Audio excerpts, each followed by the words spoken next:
Legal notice বা আইনি notice কি, এই প্রশ্ন কিন্তু আমাদের অনেকেরই মনে আসে, বা আমরা হয়তো অনেকেই জানি না যে লিগ্যাল নোটিশ কি। লিগ্যাল নোটিশ হলো একটি আনুষ্ঠানিকভাবে সতর্ক বার্তা, যেটি যে কোনো মামলা মোকদ্দমা গ্রহণের পূর্বে গ্রহণ করা হয়। এক্ষেত্রে এক পক্ষ অপর পক্ষকে এই লিগ্যাল নোটিশটি তার মনোনীত উকিলবাবু দ্বারা প্রেরণ করে থাকেন।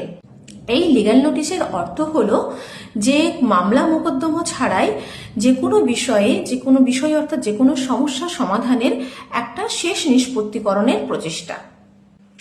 এবার প্রশ্ন হলো যে লিগ্যাল নোটিশ আমরা কি বিষয়ে করতে পারি।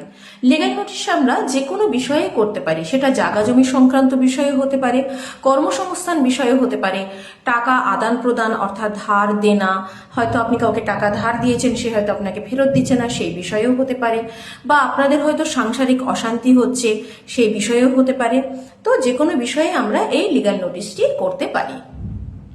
তবে এই লিগ্যাল নোটিশের একটি সময়সীমা আছে।